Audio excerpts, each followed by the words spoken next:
नमस्कार प्रिय मित्रों। आज मैं आप सबके लिए बहुत ही ज्ञानवर्धक और मोटिवेशनल कहानी लेके आई हूँ। इस कहानी को सुनने के बाद आपके परिवार में कभी भी लड़ाई झगड़े नहीं होंगे।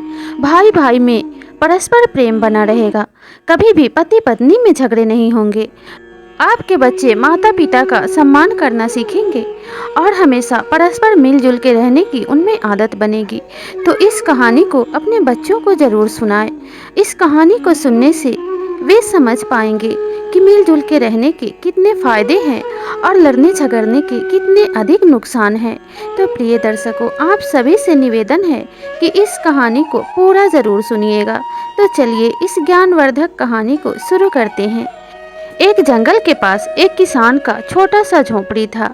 वह किसान बहुत ही अधिक गरीब था। वह बकरियां पाला करता था और उन्हीं बकरियों को पाल पोस कर और उन्हीं को बेचकर उसका जीवन यापन चलता था। उसी के सहारे वह अपने परिवार और अपने बच्चों का लालन पालन करता था। उसके पास ढेर सारी बकरियां थी। उसके पास एक ऐसी बकरी भी थी जिसके दो बच्चे थे। एक बच्चा थोड़ा बड़ा था और एक बच्चा थोड़ा छोटा था। किसान अक्सर अपनी बकरियों को चरने के लिए खोल दिया करता था।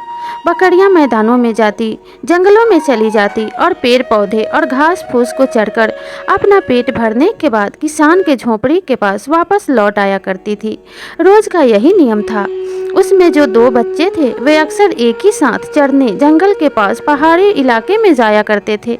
पहाड़ के पास बहुत ही ऊंचाई पे एक पुल बना हुआ था और बकरियों को उस पुल से होकर ही घास चरने के लिए जाना होता था। वो पुल इतना तंग था, इतना पतला था कि उस पर से एक ही बकरी गुजर सकती थी। दो बकरियां उस पर से एक साथ नहीं जा सकती थी। नीचे बहुत ही गहरी खाई थी, बहुत ही पानी का तेज बहाव था। उसमें से बहुत ही गहरी नदी होकर निकलती थी। एक एक करके बकरी उस पुल से होकर दूसरे तरफ जाते और घास चरने के बाद उस पुल से एक एक करके ही वापस लौट आया करते थे। बहुत सी बकरियां उस पुल पर चढ़ने से डरा करती थी कि कहीं वे गिर न जाएं, लेकिन दो बकरियां ऐसी थी जो उस पुल पर चढ़ने से कभी भी नहीं डरती और उसी पुल के सहारे दूसरे किनारे की तरफ जाकर वे अक्सर घास खाया करती थी। एक दिन की बात है कि दोनों बकरी उसी जंगल में उस पुल को पार करके घास चरने गई। एक बकरी पहले ही घास चरकर जाने लगी। दूसरी बकरी भी उधर से उसी पुल पर आने लगी। तब एक बकरी ने कहा कि तुम पीछे चली जाओ और मुझे आने दो। हम दोनों एक साथ इस पर से नहीं गुजर सकते, नहीं तो हम दोनों नदी में गिर जाएंगे।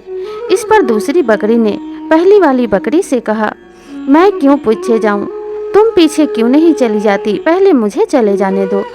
इस पर दूसरी बकरी ने कहा कि मैं पीछे नहीं जाऊंगी, मैं तो इसी पे खड़ी रहूंगी, चाहे जो भी कुछ हो जाए। तुम पीछे चली जाओ, पहले मुझे ही पुल पार करना है। इतने में दोनों बकरियों में बहस होने लगी, झगड़े शुरू हो गए। कोई भी एक दूसरे की बात को मानने को तैयार नहीं थे और उन्हें इस बात का जरा भी ध्यान नहीं रहा कि इतनी गहरी नदी में अगर हम गिर गए तो क्या होगा। साथ ही पानी का बहाव इतना तेज है कि अगर हम पुल के नीचे गिरते हैं तो हम बच भी नहीं पाएंगे।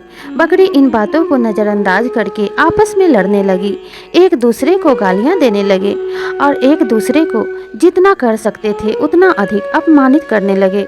यह लड़ाई का सिलसिला, झगड़े का सिलसिला कुछ देर तक चलता रहा। झगड़ा इतना बढ़ गया कि दोनों बकरी आपस में एक दूसरे का सिर फोड़ने को तैयार हो गई और सींग से एक दूसरे पे वार करने लगी। एक दूसरे पे वार करते करते धक्का लगने के कारण दोनों बकरी नदी में गिर गई और पानी की तेज बहाव में बहने लगी। जब वे दोनों नदी में गिर गई तब उन्हें अपनी गलती पे पछतावा होने लगा और वे सोचने लगी कि काश हमने एक दूसरे की बात मान ली होती तो आज हम इस हालत में नहीं होते। काश कि हमने लड़ाई झगड़ा नहीं किया होता और आपसी सहमति से ही इस पुल को पार कर लिए होते तो आज हमारी जिंदगी बच गई होती और हम इस खतरे में नहीं होते। तब पहली बकरी ने दूसरी बकरी से कहा कि बहन, हमसे बहुत बड़ी गलती हो गई। हमने ना एक दूसरे की बात मानी और ना ही एक दूसरे की बात को समझने का प्रयास किया और इसी कारण आज हम इस विपत्ति में घिर गए हैं और हमारी जान जाने वाली है। इस तेज पानी के बहाव से तो बचना मुश्किल है, लेकिन मैं मरने से पहले तुम्हें एक बात बताना चाहती हूँ। हर एक मनुष्य को इन बातों को जरूर ही अपने जीवन में लागू करना चाहिए। पहली बात बताते हुए बकरी कहती है कि किसी भी इंसान को लड़ाई झगड़े से कभी कोई लाभ नहीं मिलता। बड़ा से बड़ा लड़ाई झगड़ा भी इंसान को कभी कोई सुख नहीं दे सकता और न ही इंसान को कभी झगड़े से सम्मान की प्राप्ति होती है। इसलिए अगर आप अपने भाई बहन, माता पिता या फिर आस पड़ोस के लोगों से परेशान हैं या फिर उनसे झगड़ रहे हैं तो इस बात को आप बैठ के आपसी सुलह से सुलझा लीजिए, क्योंकि कोर्ट कचहरी भी किसी को जल्दी इंसाफ नहीं दिला पाते और इंसान को बहुत ही लंबे समय तक तकलीफ़ों का सामना करना पड़ता है और कोर्ट कचहरी का चक्कर लगाना पड़ता है और आखिरकार बात आपसी सुलह से ही खत्म होती है।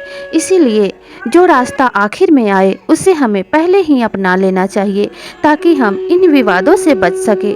दूसरी बात बताते हुए बकरी कहती है कि कभी भी इंसान को दिखावापूर्ण जीवन नहीं जीना चाहिए।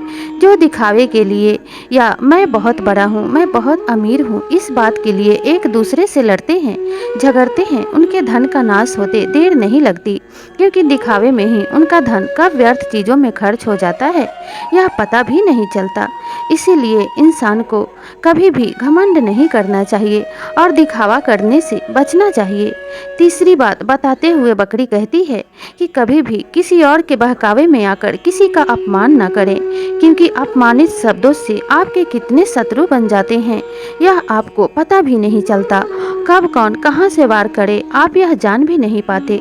इसलिए अपने शब्दों पे हमेशा नियंत्रण रखें, क्योंकि द्रौपदी के द्वारा दुर्योधन का अपमान ही महाभारत का कारण बना था, जिसमें कितने निर्दोष माता, बहन के भाई और पुत्र मारे गए थे।